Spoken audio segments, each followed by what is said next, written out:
Judge Davis. Good morning. May it please the Court. My name is Tom Pluffjohn. I'm from Loudoun County, Virginia, and I represent the Fialdinis, Andrew and Mary Ann Fialdini, in this matter.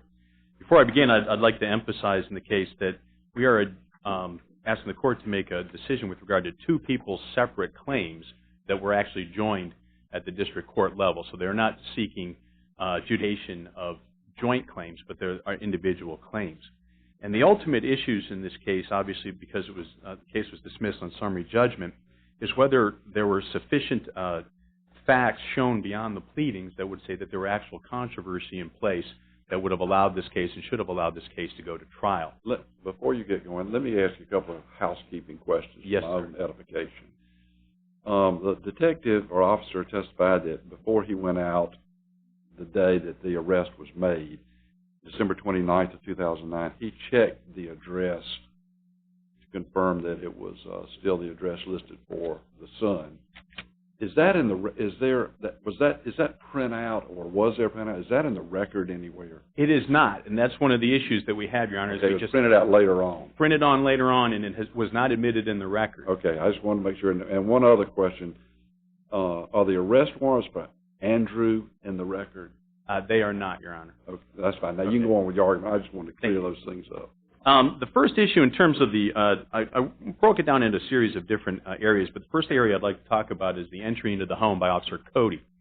And I'd like to bring the Court's attention, obviously, to what I call the triumvirate of the cases that were available to the district court at that time. Payton back in 1980, Wallace by this court in 1980, and Stiegel back in 1981. And what those cases did is they established a two-prong analysis as to whether if there is a warrant, if there is an attempt to enter into a third party's residence, what are the issues, or what is the threshold questions that have to be answered by the officer. And I believe this is clearly established law, and the officer was charged with knowing that. And those issues are, was there reasonable belief that someone was present inside, and whether it was, we've referred to it in the brief as whether it was someone's residence. Those cases actually refer to, did the subject live there at the time? Now, the difficulty that we have with the summary judgment motion is that in making the decision, the district court did not apply that standard. The district court applied a standard of Judge Payne's opinion in Smith v. Tolley, which is a very fine opinion, but the facts are very significantly different in Smith v. Tolley. And what the district court actually said, because we argued there was a two-step analysis that had to be taken place and that there were issues of dispute with that two-step analysis, as we identified on 19 and 20 of our appellant's brief, it says, I know the plaintiff has argued extensively that what the officer was missing in this case was knowledge that Nicholas Fialdini was a resident of the house. The word residence is emphasized so much. Residence is not the absolute requirement. If the officer has reason to believe the person for whom the warrant has been issued is present in the home at that time, he's authorized to go in, and that's what we have here. That legal analysis is directly contrary to the holdings of Stiegel and Wallace in this case, that says that if this is a third person's party, if this is a third party's home, you need an arrest, you need a search warrant. And you can go in if it is the residence, and the second standard is you have reason to believe someone is there. And when the district court relied on Smith v. Tolley, and we argued that that's just, not only is the district court, so it's not, it may be used for persuasiveness, but it's not binding. But more importantly, in that opinion, Judge Payne says, it is undisputed that Booth and Linda Smith resided together at the address. Are you conceding that the district court got the second part of that analysis correct? Reason to believe that Andrew was there at the time? Well, I don't believe factually the court got it, but legally I believe they got it correct. That the rule of law was stated correctly? The rule of law is there's a two-prong analysis. Yes, sir, Judge Diaz, is that the first is there reason to believe that someone is present in the property, and is it someplace where they live? Right. Okay. So with respect to that first prong, you dispute the facts supporting that. You dispute both. Well, I dispute the facts that give her that gave the district court the reason to grant the summary judgment motion on that one prong. Right. But the problem is she had to examine both prongs, and without doing that, we have I believe an invalid summary judgment determination. I'm sorry, I'm not following. Do you allege it was error to conclude as a matter of law that there was sufficient reason to believe he was there? Absolutely. It was error to make that conclusion. And why? Because as we identified in the exhibit, in the appendix, and I'm citing 236 to 238, as well as 35 through 34 of our brief, Officer Cote acknowledged that when he came to the house, he did not know who was in the house. He didn't know. But the behavior of the parents, how do you get around that? Well, first of all, Judge Davis, and that's one of the difficulties we have, that behavior is in dispute.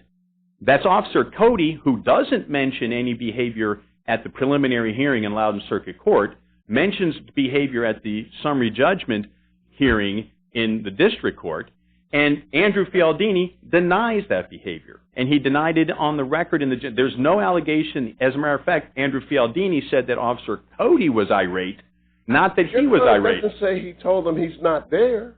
Well, my client doesn't have to tell him he's not there. Well, I beg to differ. If the legal question, if I'm understanding what went on here, officer shows up for the second time, believing the kid lives there. I'll refer to him as a kid, or with no disrespect. The young man lives there. He testifies under oath that he said to the dad, "I'm here to arrest your son. You know, I'm here for the second time. Remember, I was here in October, and you told me he comes home for the holidays from Alabama, etc." That's pretty compelling evidence. Now, you say your client simply says, "No, none of that happened." But your client doesn't say, "I told him he wasn't here." My client. And you say, "Well, my client didn't have to say he wasn't here." What I also say, and it was abundant in the record, is my client indicates he didn't know if he was in the home at the time. That's one of the things he said. He didn't know. He didn't know if he was in the home because he came home and hadn't seen his son. He admitted in deposition that he was visiting, but it's not whether you're visiting. Whose cars were parked out front? His, Mr. Fialdini's car, not his son's car. So all those cars out there, there were two cars. Well, actually, we don't know from the record how many, but we do know that Officer Cote said, I asked him very specifically, whose cars were there? He says, I don't know whose cars were there. I don't know if it's Nick Fialdini's car or the mother or a neighbor or a friend. Okay. So I'll let you go on with the argument, but now it sounds like you're arguing that this appeal shouldn't even be here because there were disputes of material fact and the judge should have so concluded. That's what we've been arguing in our brief, I think, very extensively, is that the appeal should, because there are material facts that are in dispute.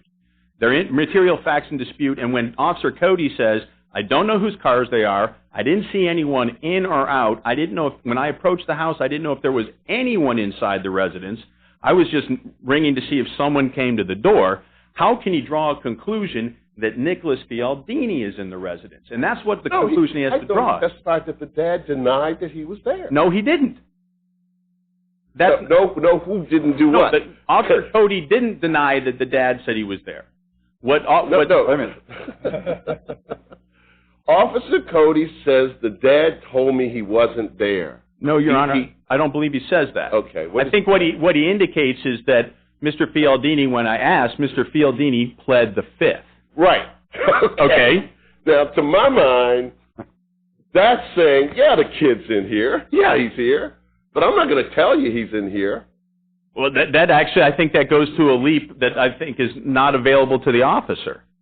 Now, in terms of that, that's what Officer Cote said. He pled the fifth. I don't believe the record establishes that Andrew Fialdini said he pled the fifth. Well, what does he say that contradicts? Up between the time the officer gets there. Yes, sir. And the officer goes in the house, what does your client contradict with regard to what Officer Cote says happened? Mr. Fialdini says, I asked him if he had a search warrant. When he said no, he says, I'm going to go call my attorney. And then he turns around and enters his home. And that's it? And yes, and that's the only contradiction. That was the only statement, and he said he was very agitated, and that's when the officer puts his foot in the door and says, I'm coming in. Okay.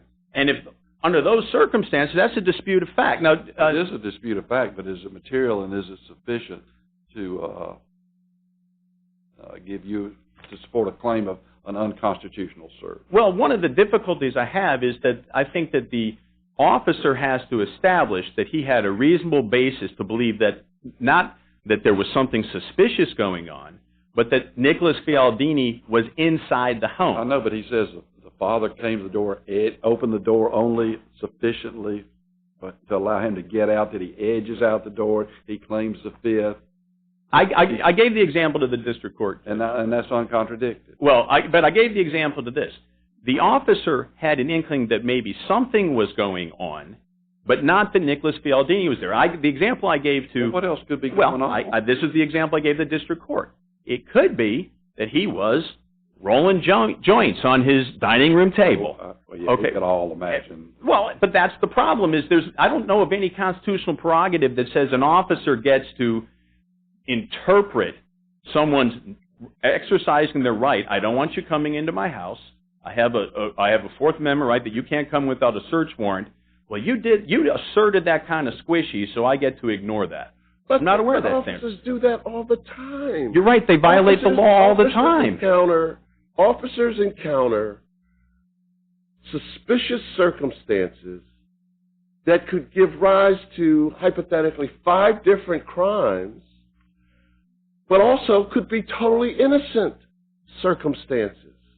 The qualified immunity analysis says the officer will not be punished for a wrong guess in those circumstances. So if you have circumstances in which there's a possibility of 5 different crimes being committed or no crime, and all of those possibilities are equal, that's the meaning of probable cause. Well, the problem, Judge Davis, is... tell me what the problem is. The problem with it is you can't take it out of the context of this is the sacrosanct crossing the threshold of a home. I get that. But the question is not whether they have a right to search the home for marijuana. The question is there a reasonable belief that a person for whom you have an arrest warrant is hiding out in the house? That's not the question. That's exactly the question. The law says, is there a reasonable belief they're in the house and it's where they live? I'm going to that. 10 minutes ago, I tried to get you to talk about what you called the first prong. I haven't gone to the Stegall-Payton question. Okay. This has all been about whether it was reasonable for the officer to come to the conclusion, not by a preponderance of the evidence. That's not the standard. Whether it was reasonable for the officer to believe, based on his interactions at the door and his prior interactions, that the young man was in the house. And you started out by saying, no, there's a factual dispute about that. And Judge Traxler followed up and said, well, where's the dispute? We're still talking about that prong. And if we're still talking about the prong, I guess because you raised the issue of qualified immunity. Well, of course. And I want to address that.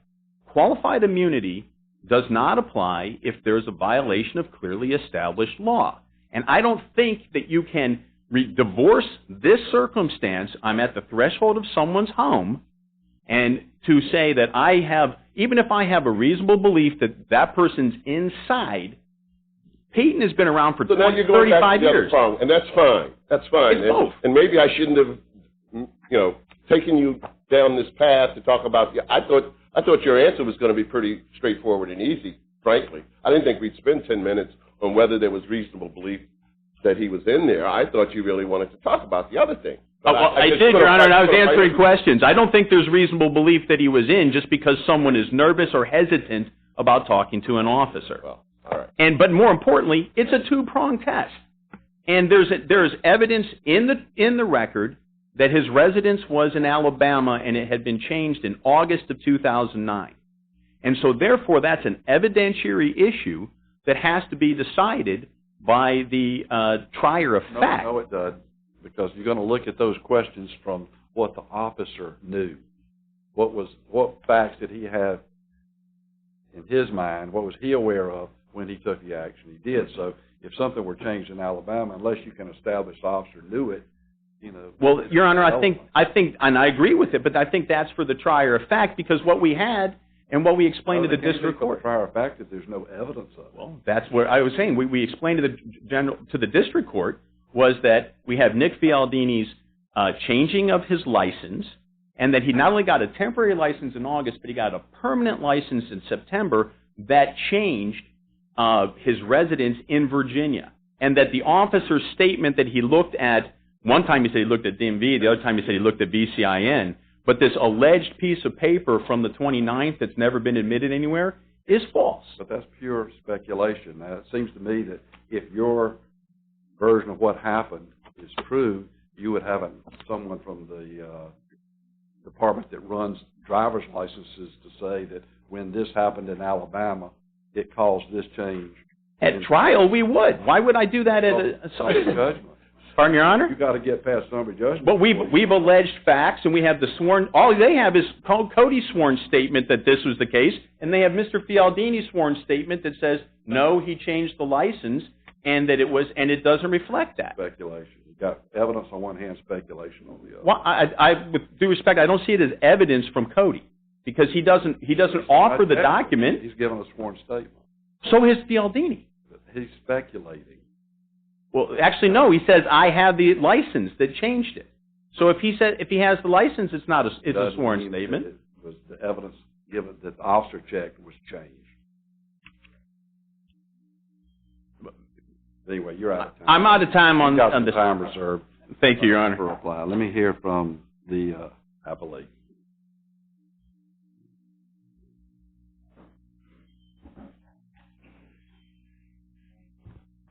May it please the Court. Your Honors, I'm Alex Frankozenko. I represent the law enforcement defendants in this case. And Judge, just to clarify one of your original questions, the testimony, which is not in any way rebutted by any acceptable evidence, is that Deputy Cote did two checks. One prior to the October 19th attempt to serve the warrant. Second, prior to the December 23rd attempt to serve the warrant. That is the unrebutted testimony in this case. It's in his deposition, and it's clear that he stated that. The issue about printing it out came up. He attempted to print it out subsequently, and that was what he testified to at trial. My understanding was he just looked at the screen the first time. He looked at the screen. But didn't print it out. Exactly. Wasn't an issue at the time because at that point he's just gathering information. He's not preparing for a civil case. He's not preparing at that point to deal with an issue that may have come up at the preliminary hearing. So subsequently he goes back and prints it out. If you don't mind, let me check sure. my understanding of the appellant's contention in that regard.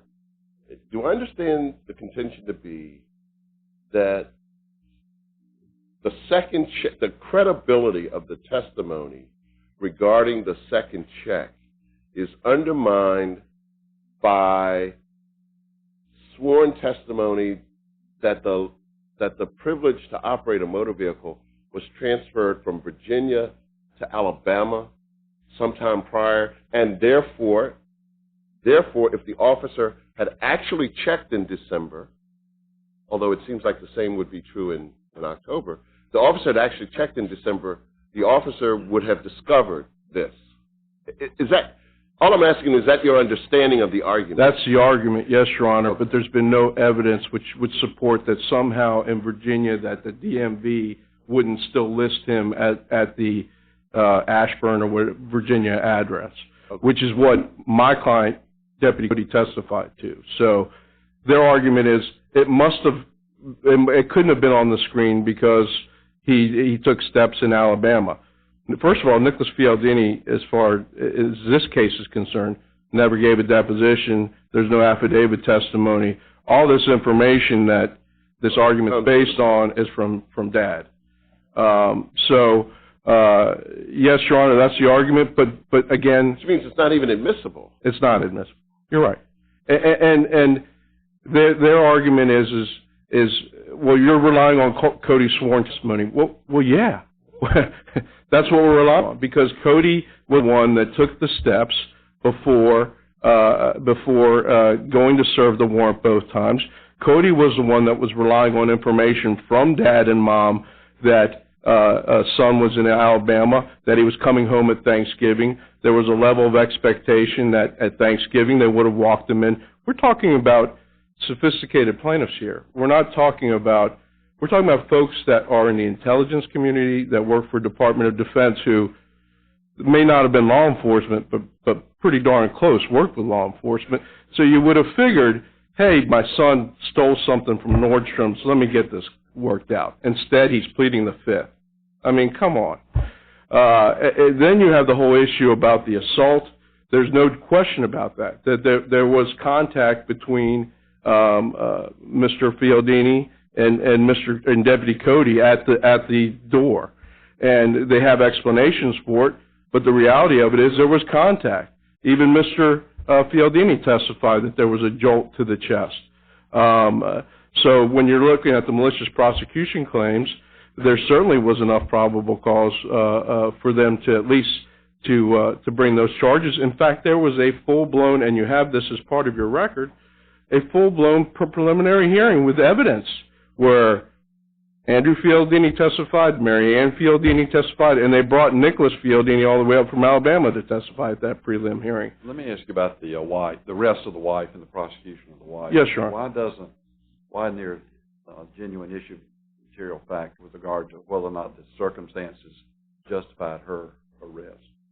Your Honor, I think first of all, she was charged under an ordinance, not a state statute. It was a hindering ordinance. The evidence in that regard is undisputed. She knew that her son was home from Alabama. She knew that when she saw the police there. She knew that they were attempting to serve the arrest warrant. That was crystal clear. Go ahead. She knew that when the kids came up from the basement, that the son was most likely in the house because one of the son's friends was there. The only reason he would have been there would have been if the son was there. She followed these officers down into the basement where you have I would say a fairly tense situation when you've got one officer going through. Now, what's the hindrance? Well, Your Honor, when you have a backup officer that's asking you to back up, and then you get within 3 feet of that officer, and you're not backing up, and that's undisputed. No. That'd have to be a command to back up. Well, Your Honor, there was. Average person. Okay, is that where the hindrance is? Yes, Your Honor. All right, that she was commanded to back up, and she didn't. That's right, Your Honor. Did she admit she was commanded to back up and didn't? She admits to one command, and Your Honor, there is undisputed fact that there was at least one command. Our side of it was there was more than one command, that there were several, but she admits that she did not obey the order. That she got to within 3 feet of him. Yes, Your Honor. No, did she admit she refused to obey the order? Well, by her actions, she did. She refused. What page is that on the JA? In terms of where she was? Where she admits. She doesn't. Of course, she's not going to admit that. She does not affirmatively admit. Well, okay, go ahead. Your Honor, my argument is that by her actions, she is not following the orders. So did she deny receiving that command? And she admits that she admits there's one command, Judge. She denied disobeying the command. I don't think that there was ever a request for admission or there's any testimony from her that she did not obey commands. So you say the record is devoid of any statement, sworn statement, deposition testimony from her denying the facts as recited by the officer. Right. She denies that there was 3 commands. She concedes there was at least one. But she does not either admit or deny that I can recall in this record specifically take a position admitting or denying that she did not follow a command. All right, go ahead. And I'm looking at her actions, Your Honor, the actions of her following these folks down into the basement, the law enforcement into the basement, the actions of at that point, knowing that there's a highly likely possibility that he's in the basement and not telling them. That, Your Honor, that action, that failure could be considered a hindrance to their investigation. Because at that point, you've got officers that are I would argue, Your Honor, in danger because they're going into areas that are behind drywalls. Ultimately, Mr. Fialdini, Jr., the kid, has been described by the judge earlier, was found behind a drywall. I mean, we're lucky no one got shot in these circumstances. I mean, if he had something in his hands, or at this point, weapons are drawn. The testimony from Sanford, who was the one who actually the supervisor on scene was that at one point she had weapons drawn. She asked Mrs. Fialdini to back up. According to Sergeant Sanford, she made repeated requests which were denied, but that because she didn't have a weapon, she holstered her own gun and pulled out her taser.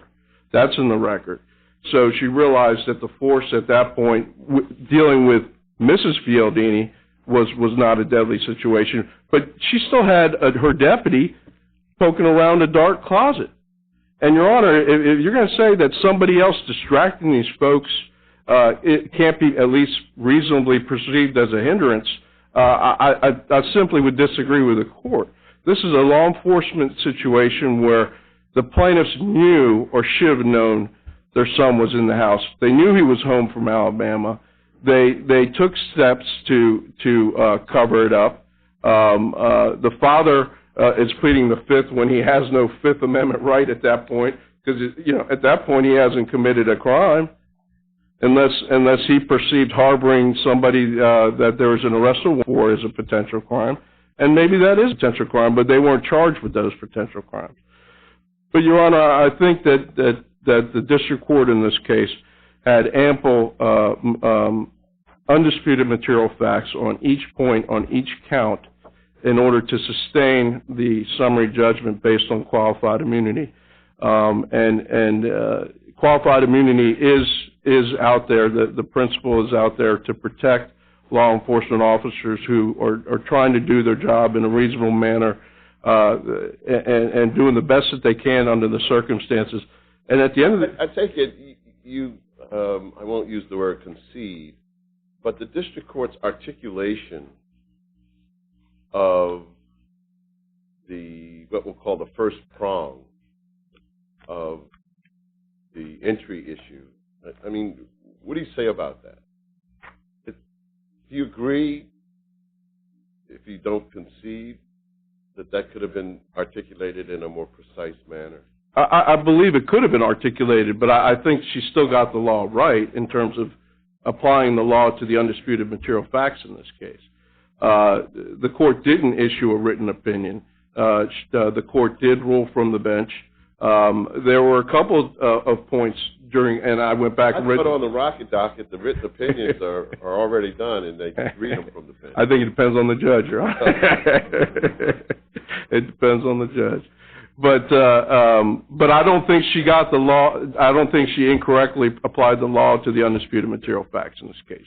So I don't concede that point. If she misstated or misspoke, I don't think it is a reversible error for this court to send back to have her re-articulate something on the record or in a written opinion. But going back to the principles of qualified immunity and why we have them here, this is the type of case where immunity is appropriate. There was no violation of constitutional rights by any of the officers in this case, and I believe that there were no material facts that were in dispute upon which the judge should have let this thing go to a jury or for this court to send it back to the trial level. Unless the court has any further questions. Thank you. Thank you.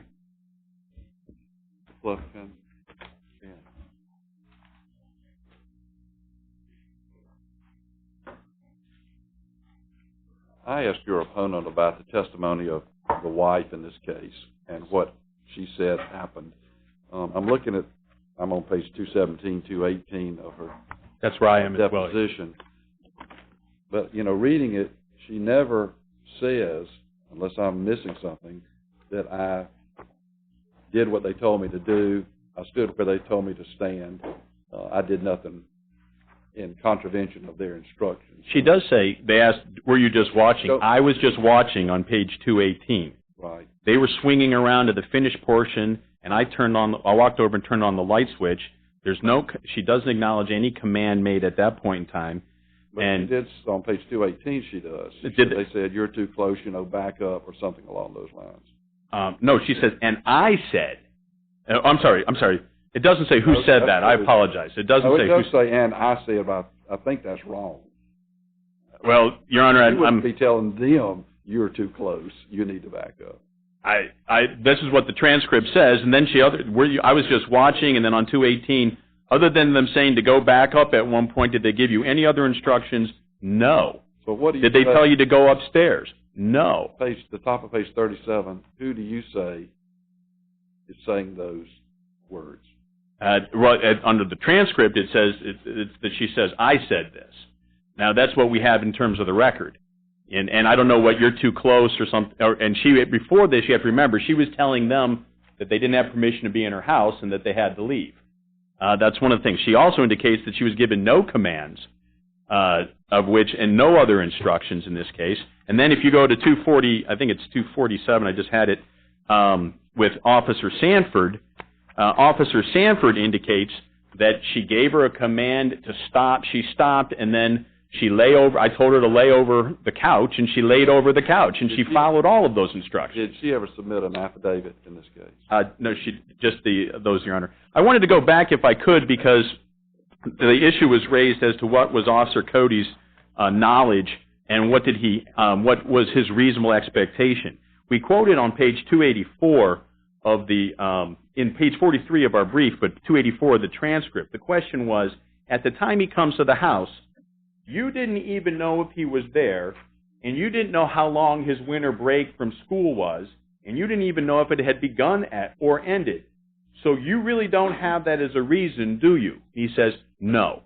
No, I don't. I don't even know if Nick Fialdini is in the area at this point. Then on page 277. Okay, and how does that help you? Because the officer has no reasonable basis to believe that Nick Fialdini's in the house. That's not what that means. I'm sorry. That's what I'm looking at it. That is not what that means. He said, I'm coming to the house. I have no reason to believe he's in the house. You have three questions in there. Did you know he was there? Did you know how long his break was? And you didn't know if the break had begun or ended. That doesn't go to whether at the moment he's there interacting with the dad, he has reason to believe that he's in the house. Well, Judge Davis, because this is part of it, where I'm now on page 277. Okay. All right? And what indication had you been given that Mr. Fialdini, meaning Nick Fialdini, this is the bottom of 276, was allegedly in the house at this point in time? Mr. Fialdini, my observations of him and his statements and his actions contrary to my previous contact with him. What about his actions specifically said that Nicholas Fialdini was in the house and not that there was another reason why he didn't want you in the house? Nothing specifically. So all you really had was an indication he didn't want you to come into the house. Is that correct? No. Well, what else did you have? I had my observations of his demeanor. What did you observe about him that indicated Nicholas Fialdini was in the house? Nothing specifically that Nicholas was in the house. So then you had no specific indicators to suggest Nicholas was in the house, only that Mr. Fialdini didn't want you in his house. Is that correct? No specific indicators correct. And then I asked, there was nothing that prevented you at this point in time from backing off and getting a search warrant if you had a hunch that he was in the house, correct? And he says, correct. So I have the officer's sworn testimony that he had no indication that Nicholas Fialdini was in the house, and nothing from the behavior of Mr. Fialdini that specifically pointed to Nicholas Fialdini being in the house. I don't see how that doesn't become an issue for the trier of fact when the officer's own statements say that he has no indication that Nicholas Fialdini is in the house. Your argument is that they should have called the SWAT team, seized this house, because they could seize the house while they went and got a warrant. And chances are they could have actually sent officers in to seize the house rather than simply surround it. I mean, the law is very clear. These officers don't have to sit up out there on the possibility that somebody with a 2020 carbine up on the second floor is doing what all too often happens in these situations. So, Your Honor, that's so not what I'm your suggesting. case comes down to he should have gone to get a search warrant while seizing the house for a shoplifting warrant. Your Honor, the issue is you can't go into a house, and the officer clearly identifies he has no reason to believe he's in the house.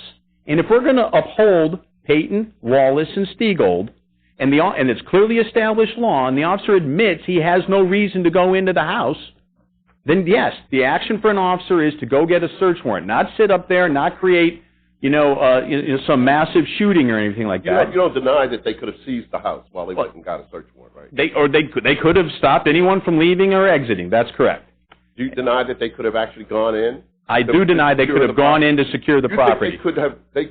You think under these circumstances they could not have gone in, gathered everybody in the living room to make sure that they were at risk while they held this house secure? Is that your submission? It is, Judge Davis, because they have no reason to believe that there's anybody in the house. If they had seen somebody go into the house, if they had followed somebody, or that they had a call, or they had something, and at that point they had a reason to believe, the only person they know in the house at this point is Andrew Fialdini because he comes to the door. So you want to read the October transaction entirely out of this case, right? Not at all. What did the October transaction say? He doesn't live here, is what it said. Did it not? I'm judging from your expressions you don't read it that way, but that's what he said. He moved to Alabama, and he'll visit at Thanksgiving. Okay. Your Honor, the only other issue, and I know we've gone on questions, is there are also issues of Mary Ann Fialdini's strip search, that there's no reason why that should not have gone to a trial, because there was evidence that she indicated that she was searched by a sheriff's deputy, and Sheriff Simpson would have been responsible for that action. And she alleges under oath that she was improperly strip searched, and that Andrew Fialdini indicates that the named defendants were complicit with it. But even if they weren't complicit with it, Sheriff Simpson is a named defendant. He's responsible for the actions of his deputy. And she said, I can describe the woman, and but we don't have her name. But Sheriff Simpson would still be liable for it. And I don't know why that should not have gone to a jury in this particular case. All right. I understand that we're out of time. Thank you for your time this morning.